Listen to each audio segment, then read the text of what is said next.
जय हिंद साथियों।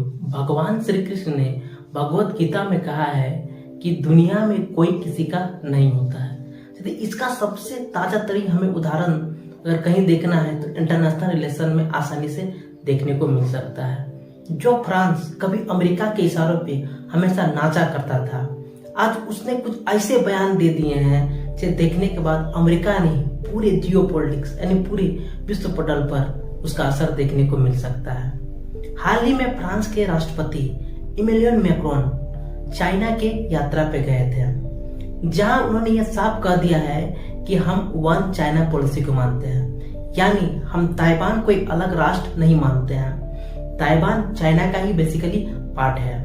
अगर ताइवान और चीन युद्ध होता है तो हम इसमें किसी को सपोर्ट नहीं करेंगे, क्योंकि कुछ दिन पहले ही मैंने आपको नेक्स्ट वीडियो में बताया था किस प्रकार से चाइना और अमेरिका दोनों ही देश ताइवान को लेकर काफी एग्रेसिव नजर आ रहे थे, क्योंकि अमेरिका ने फिलीपींस से मिलकर युद्ध अभ्यास प्रारंभ कर दिया था और यह युद्ध अभ्यास 28 अप्रैल तक चलने वाला है।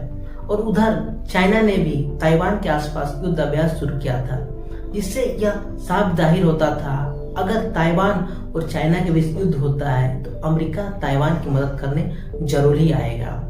और इन दोनों देशों के बीच के जो जहाज थे महज 20 फीट की दूरी पर आ चुके थे। इस टाइप के मुद्दे को देखने के बाद ये साफ जाहिर होता था कि कहीं फिर से जिस प्रकार से रसिया ने यूक्रेन पे हमला किया, क्या ठीक इसी प्रकार से चाइना ताइवान पे हमला करेगा। तो इस बीच जो फ्रांस के राष्ट्रपति थे इमैनुअल मैक्रोन, उन्होंने यह साफ कह दिया है कि हम वन चाइना पॉलिसी को मानते हैं। साथ ही साथ इमैनुअल मैक्रोन ने यह भी कहा है कि हम अमेरिका के सहयोगी हैं, उसके गुलाम नहीं। जी हाँ, आप ठीक सुन रहे हैं, उन्होंने ये साफ कहा है कि हम उसके सहयोगी हैं, उसके गुलाम नहीं। आखिरकार ऐसा क्यों हो गया? फ्रांस क्यों इतना जल्दी बढ़ गया? आइए इसके बेसिकली कुछ कारण जानते हैं। बेसिकली इसके 3 रीजन है। पहला रीजन, जब फ्रांस के राष्ट्रपति चाइना गए तो उनका बहुत ही भव्य तरीका से स्वागत किया गया, और इतना भव्य तरीका स्वागत किया गया कि वो मोहित हो गए होंगे, जिस वजह से एक रीजन रहा होगा कि बयान दिए होंगे।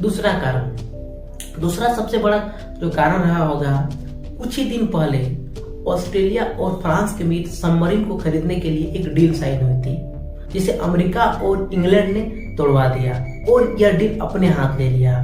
क्योंकि दुनिया में अगर सबसे ज्यादा पैसा कमाने का सबसे बेहतरीन तरीका है तो है हथियार से। हथियार बेचिए और आसानी से पैसा कमाइए, जिस वजह से फ्रांस कहीं ना कहीं इससे भी चिड़चिड़ा हुआ नजर आ रहा था।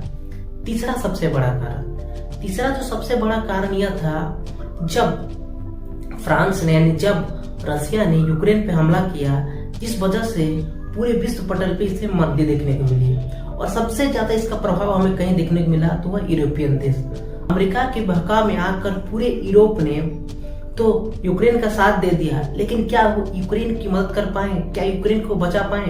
नहीं ना, जिस वजह से पूरे यूरोप में मंदी देखने को मिली, जबकि अमेरिका पे इसका प्रभाव कुछ ना के बराबर देखने को मिला। आलम यह रह गया कि फ्रांस में महंगाई दर दिन प्रतिदिन काफी ज्यादा बढ़ती नजर आई।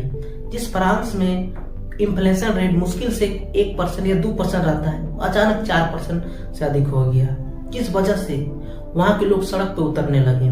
फ्रांस के लोगों ने यहाँ तक मांग कर दिया कि फ्रांस को नाटो से संकट से दूर होना चाहिए। जी हाँ, फ्रांस के लोग ये मांग करने लगे हैं कि हमें नाटो में नहीं रहना चाहिए, क्योंकि नाटो का जो बेसिकली चलाता है अमेरिका चलाता है।